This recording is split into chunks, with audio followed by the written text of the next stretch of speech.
La 16e semaine de l'emploi débute demain vendredi à Saint-Quentin en Yvelines par un forum des formations au métier à Guyancourt. Bonsoir Laurent Dumas. Vous êtes directeur de l'emploi et de la politique de la ville pour la communauté d'agglomération. Et face à vous, le président des Quinquas citoyens, c'est mieux dans cet ordre-là, Jean-Marc Coursin. Bonsoir. Merci également d'être venu sur ce plateau puisque nous allons faire avec vous le point sur le marché de l'emploi, plus spécifiquement sur les seniors. On va d'ailleurs commencer avec vous et j'aimerais entendre votre réaction à cette déclaration qui a fait beaucoup parlé depuis hier. Elle est signée d'un analyste pour un cabinet de conseil en matière d'emploi. Il déclarait: les seniors d'aujourd'hui sont une génération sacrifiée. Le terme est très fort. Est-ce que c'est le cas? Est-ce que c'est votre sentiment? Oui, c'est une expression que j'avais déjà employée en 2005. Effectivement, il est très difficile aujourd'hui, lorsqu'on a été exclu du marché du travail, à retrouver un travail. Tant qu'on est en entreprise, on est apprécié par les collègues, le patron, etc. Toutes les enquêtes le montrent. Mais dès qu'on est sorti d'entreprise, il est pratiquement impossible de revenir. Alors, bien sûr, dans les mêmes conditions que celles qu'on avait lorsqu'on en est sorti. Parce qu'évidemment, si on divise son salaire par 10 ou par 5, etc., évidemment, ça change la donne. Mais si on veut retrouver un poste dans la même qualification, c'est pratiquement impossible. Hier se tenait la première journée nationale de l'emploi des seniors, pour l'emploi des seniors, avec une table ronde à l'Assemblée nationale. Xavier Bertrand, le ministre, était présent. Quelles ont été les conclusions?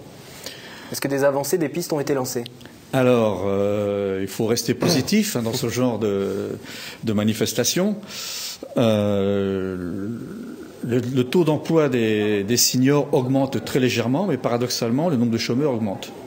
Le chômage a augmenté en un an en France d'à peu près 6%, d'une façon générale, mais le taux de chômage des seniors a augmenté de 16%. Quelle est la réalité pour un senior aujourd'hui, une fois qu'il est licencié, qu'il quitte son entreprise, qu'il perd son emploi, il n'a même plus accès à un nouvel entretien d'embauche, toutes les portes sont fermées? Voilà, la grande difficulté d'un senior, c'est justement d'avoir un entretien en face à face. Parce que lorsqu'il envoie son CV, ça reste complètement, maintenant c'est Internet et toutes ces choses dématérialisées. Et la différence qu'il peut faire, c'est quand il est face à un recruteur. Est-ce que la table ronde d'hier a permis d'apporter des solutions pour permettre justement maintenant à ces quinquas d'avoir accès à ces entretiens d'embauche? Alors, on a tous les outils qu'il faut. Le problème, tout existe déjà. Tout existe déjà. Tout le monde sait que c'est un problème de mentalité qui est mal fondé, avec des préjugés. Il y avait pratiquement accord pour dire qu'en fait l'activité doit être considérée, enfin la création d'emplois, parce qu'il faut bien comprendre que le problème des seniors, c'est d'abord un problème d'emploi. Le taux d'emploi en France est inférieur significativement à celui de l'Allemagne. Il n'y a pas assez de gens qui travaillent en France par rapport à la population. Et donc, tout le monde était d'accord pour dire qu'en fait, les actions pour créer de l'activité devaient se faire au niveau territorial, bassin d'emploi, enfin, quelle que soit la façon dont on l'appelle, et non pas décider à un niveau central. Et le vrai problème, que je pense qu'on a, c'est que comme on a une habitude de centralisation en France, eh bien, on a du mal à faire en sorte que les agents locaux travaillent ensemble pour créer de l'activité. Qu'est-ce qui fait peur à un employeur aujourd'hui? C'est le salaire demandé par les seniors qui postulent, ou c'est le manque de souplesse ensuite pour pouvoir s'adapter au poste qui est redouté?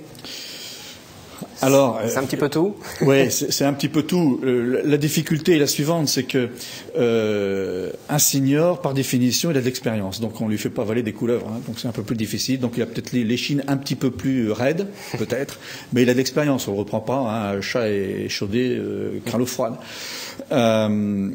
Mais surtout, c'est ce face-à-face qu'il n'y a pas. Un senior, dès qu'on parle de senior, c'est pour ça que nous, on s'appelle quinquas citoyen, parce que senior, qu'est-ce que ça veut dire?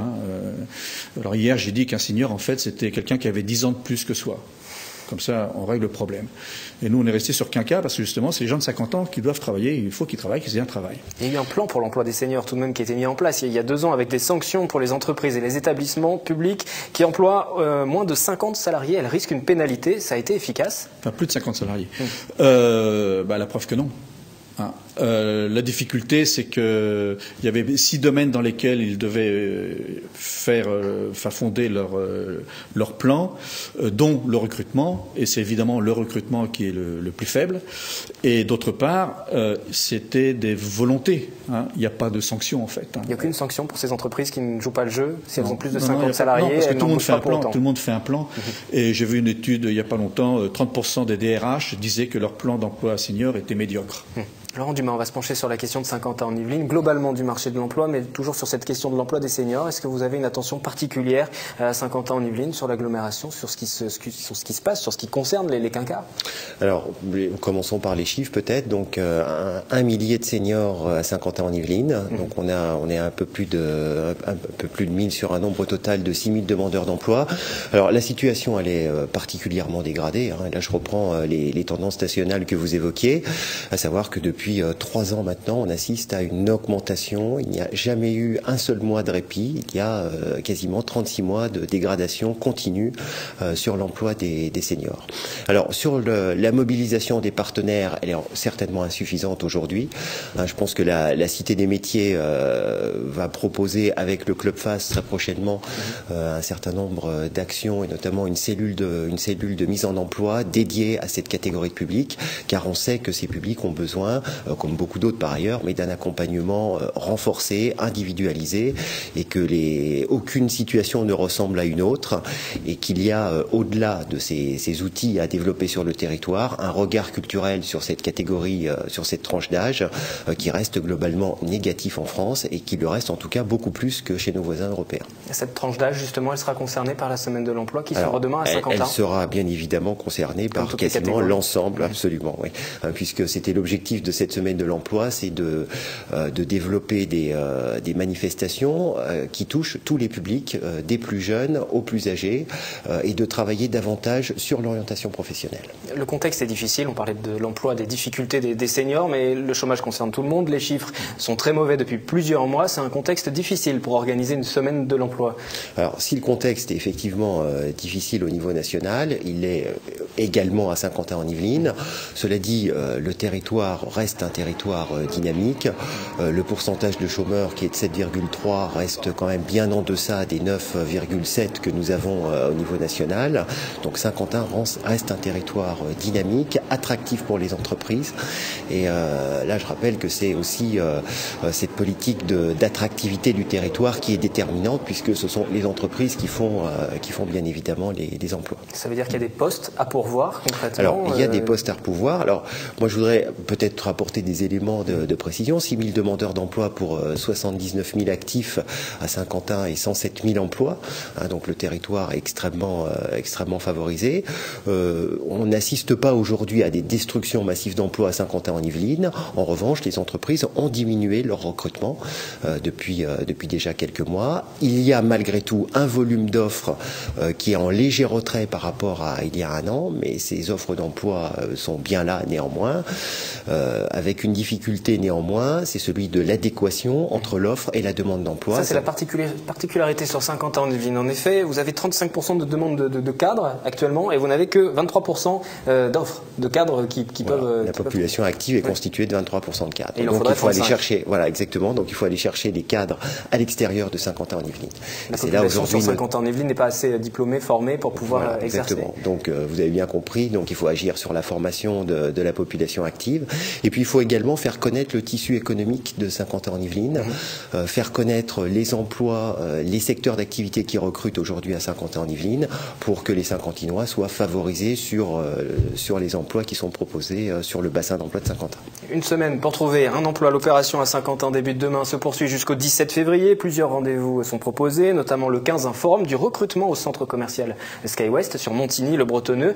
Ces forums sont-ils utiles? Sont-ils efficaces? Nous vous avons posé la question aujourd'hui. Quel regard avez-vous sur ces forums de l'emploi?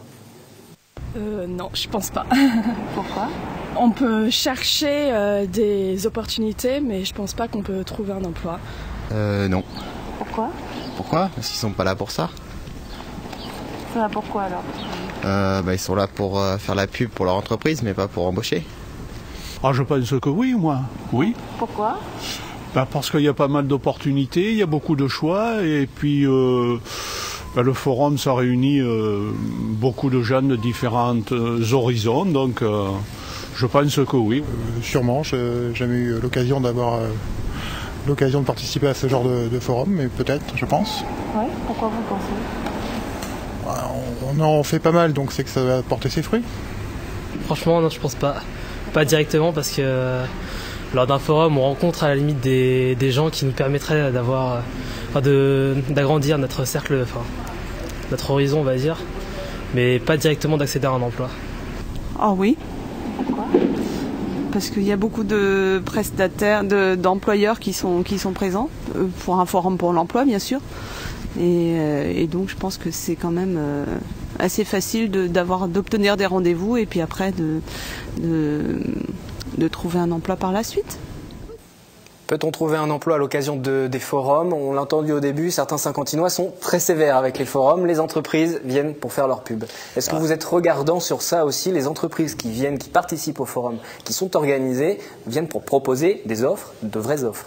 Alors effectivement, cette année, donc, j'allais dire l'avancée par rapport aux années précédentes, c'est que nous avons demandé à toutes les entreprises qui participent à ces différents forums, que ce soit le mercredi ou le vendredi à l'hôtel de ville de Trappes, de nous remettre de publier leurs offres d'emploi. Donc là, cette année, on peut attester que les entreprises ont bel et bien des emplois réels qui sont à pourvoir. Il y en a plusieurs centaines d'emplois. Alors, on ne peut pas exclure qu'il y ait évidemment des entreprises qui viennent également à des fins promotionnelles, mais cela dit, nous avons bien des emplois réels qui seront à pourvoir. Sur des secteurs d'activité qui sont extrêmement différents, les secteurs qui recrutent aujourd'hui, donc il y en a beaucoup à Saint-Quentin, puisqu'on a un tissu économique qui est extrêmement diversifié.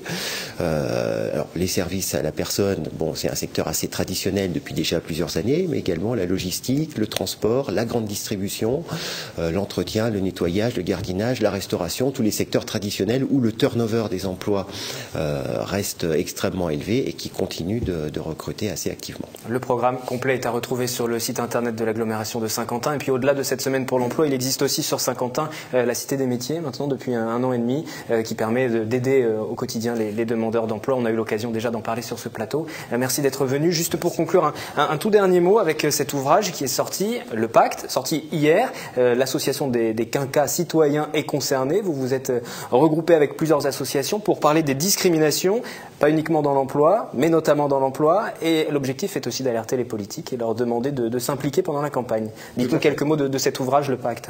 Oui, alors en fait, ce sont 10 associations qui se sont réunies pour faire des propositions pour lutter contre les discriminations sur 5 sujets, donc l'âge, le sexe, le genre, l'ethnie, etc. Et donc nous les attendons pour savoir ce qu'ils pensent de nos propositions et ensuite nous ferons un suivi de leurs engagements quand ils seront, quand l'un ou l'une sera élu. Le Pacte pour en finir avec les discriminations, voilà pour cet ouvrage qui est sorti donc hier, tout juste hier.